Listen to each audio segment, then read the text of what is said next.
Hi, this is Zach here with the Bulletin Board Heroes here at Zach's Traders Cafe for Wednesday, the 19th of June. Starting off with the FTSE 100, which gave us an end-of-day close back above the 50-day line yesterday, but we're still somewhat sheepish today. RSI below neutral 50, which is the second failure we've had so far this month, and looking for the momentum from yesterday to take us up to recent resistance around 8,300 over the next couple of weeks, while we remain above the floor of that rising trend channel from the end of December around 81.50. If we do break down, obviously there's the support there, 81.10, and then the old April resistance, 80.50, as potential destination on the downside.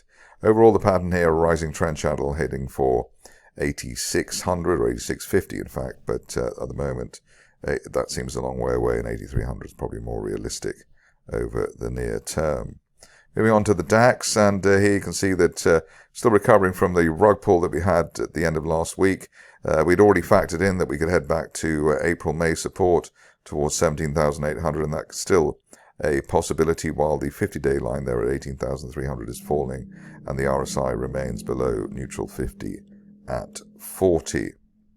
An end-of-day close above the 50-day line hopefully would take us back to the highs, but we have to wait on that particular scenario at the moment. Moving on to the Dow, which has found support not only at the floor of that rising channel there from back in August, but also the 50-day line there, 38,700. Above that, we're looking for a pretty swift break of recent resistance around 39,100 and maybe up to 40,000 over the next couple of weeks. Top of the channel there heading for the 41,000 area, but the earliest that we can see that is probably by the end of next month.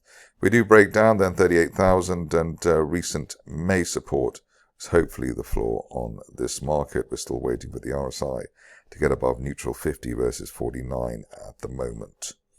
On to Bitcoin, which is still struggling at the floor of its rising trend channel in place since November. The nominal area there around 65,000. We want to see this market stay on the right side of that. Ideally, there's a proper end-of-day close above the 50-day line, 66,300, to take us up to the main March resistance line, 71,800. Overall, the pattern here, while we remain above the floor of that channel, is for a move towards 85 to 90,000, but the earliest that would be on tap, or could be on tap at the moment, would appear to be by the end of next month. RSI below 40, so that suggests that we still have the risk of a move down to the March support line projection and the 200-day moving average around 57,000, even if we then rally after that. Moving on to gold, which is looking rather more encouraging at the moment. Here you can see that we haven't needed to test the floor of that rising trend channel from December or the old May support 2280, at least while we're above that, looking for this market to make a fourth attempt on 2450 record highs. The top of the channel there heading for 2600, but the earliest we're expecting that now is by the end of next month. If you're fussy, you'd wait for a break of 2380 and that May resistance line before assuming this market is back on its way, and you'd also be waiting for the RSI to get back above neutral 50 versus 49 at the moment. On to the stocks, and the star of the show, at least to start, is Ananda, where we've had a near vertical move over the course of June. We're in the run-up to a golden cross, hopefully in the next day or two, 50 and 200-day lines both rising. And the view at the moment is that we've hit our first target there, 0.4, second one, 0.5, and we've now got a third target in place, which is a one-year resistance line projection heading for 0.72. And we're looking for that as soon as the end of this month, while we remain above 0.5 pence, the old target. Lots of finger wagging at ARC Minerals, which suspended, but it's come back and bouncing well, in fact. So we want to see an end-of-day close back above 1.55, the old April support. We bounced off the floor of a broadening triangle base as well, which is helpful, and a swift end-of-day close above 1.55, and we'll be heading to the top of that triangle, 2.1 pence by the end of next month. Arrow Exploration is next, and here for a change, the markets responded positively to today's RNS. Here you can see the shares spiking after a little gap there, so it's a bear trap gap reversal below the May support there, 19.75 pence. The longest the shares stay above May resistance at 21.5 pence, the greater the chance of a move up to as high as 29 pence by the end of this month, which is the top of a rising trend channel from this time last year. So it looks like finally Arrow is on its way. Capex is next, which did well in terms of the charting call. The shares were up around 30% when we looked at them yesterday. They closed up 187%. The key now is that we hold above the first target that we had, 0.18. We actually had that for the end of next month, but it was done by the end of the day. Above 0.18, looking for the shares to fill the gap up to 0.4 pence from back in March, which is also the upper parallel of that rising trend channel there from back in March as well.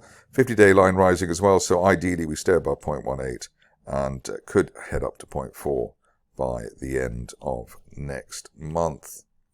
Next up is ECR Minerals, where it looks as though finally the consolidation that we've had either side of the 200-day line and either side of 0.3 has been done.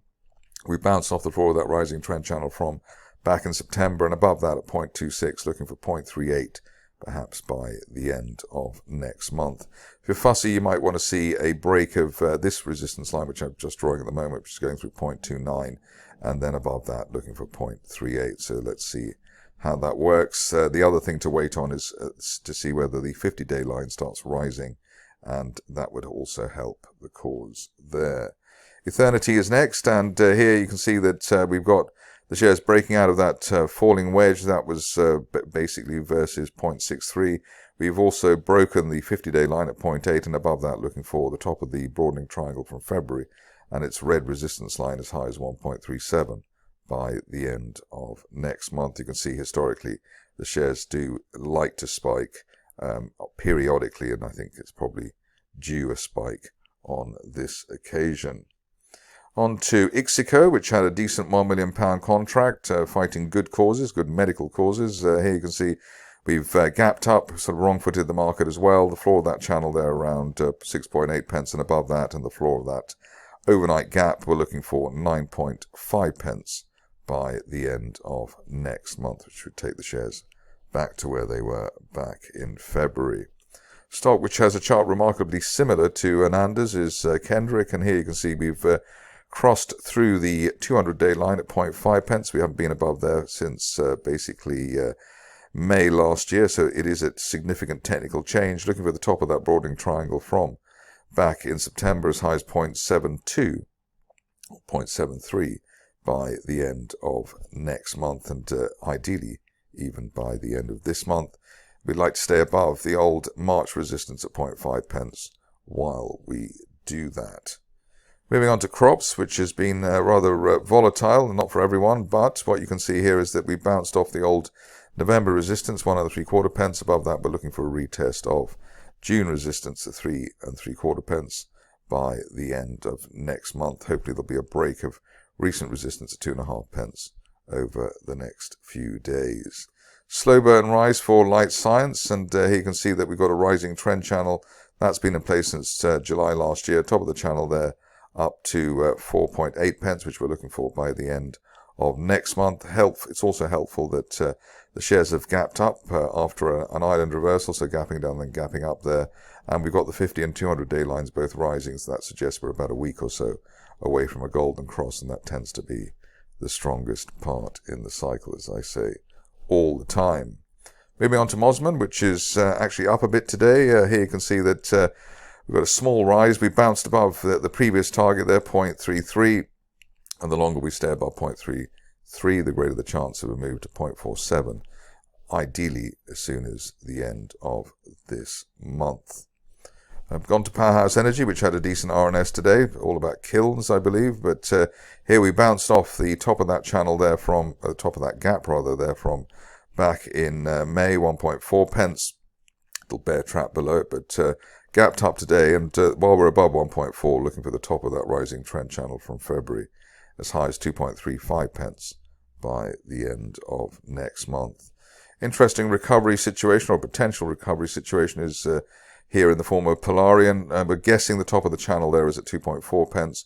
Looking for that by the end of next month. We've got a W-shaped reversal there, breaking the center of the W there at basically 1.6 pence, and the longer we stay above that, the greater the chance of 2.5 pence or even more, because obviously we don't necessarily know where the top of that channel is. Could actually be where the 50-day line is at 2.8 pence. But the upside there, while we're above a penny and a half. Finishing off with TAP, which has finally gone stateside. Big announcement today. Here we've gapped up off the lows, broken that resistance line there from January. And the longer we stay above 0.9 pence and the floor of the gap, the greater the chance of a move to retest March resistance of 1.5 pence plus by the end of next month. We're also backed by an uptrend line in the RSI window. That's it for me today. More updates tomorrow.